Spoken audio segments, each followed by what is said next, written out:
warahmatullahi wabarakatuh. Waalaikumsalam warahmatullahi wabarakatuh.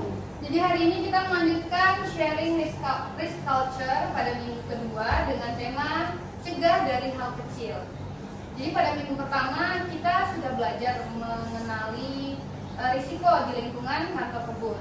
Nah, minggu ini kita melangkah satu tahap lebih lanjut, yaitu bagaimana kita menyikapi risiko tersebut melalui tindakan pencegahan sejak dini. Jadi lingkungan kantor kebun sering dianggap sebagai area yang relatif aman karena tidak berhadapan langsung dengan aktivitas lapangan. Namun, banyak kejadian yang sebenarnya berawal dari kebiasaan kecil yang dibiarkan. Betul? Betul.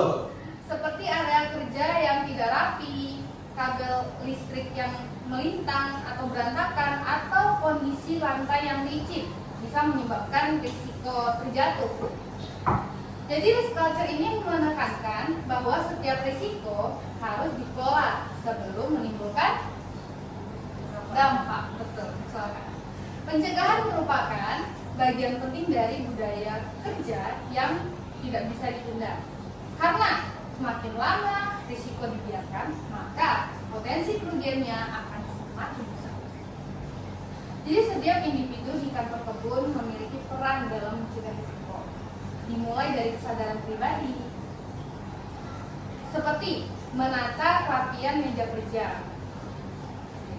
menata arsip dengan aman, dan memastikan jalur aktivitas tidak terhalang, hingga berani mengingatkan rekan kerja dengan cara yang saling menghargai.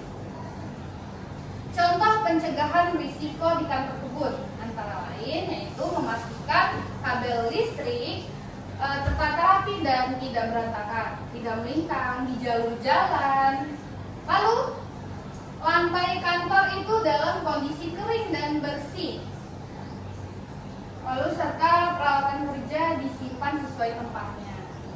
Hal-hal kecil ini sering dianggap sepele, padahal sangat menentukan keselamatan dan kenyamanan. Apa dampak positifnya? Ketika pencegahan dilakukan secara konsisten, manfaatnya akan dirasakan bersama. Lingkungan kerja menjadi lebih aman, aktivitas kerja lebih lancar, dan risiko terjadinya kecelakaan atau gangguan pekerjaan dapat diminimalkan. Melalui minggu kedua ini, mari kita tanamkan kebiasaan untuk tidak mengabaikan hal kecil. Karena dari tindakan kecil yang dilakukan setiap hari, risk culture dapat tumbuh dan menjadi bagian dari karakter kerja kita di kantor. Risk culture dimulai dari diri sendiri, dilakukan bersama, dan dijaga secara konsisten. Terima kasih. Wassalamualaikum warahmatullahi wabarakatuh. Assalamualaikum warahmatullahi wabarakatuh.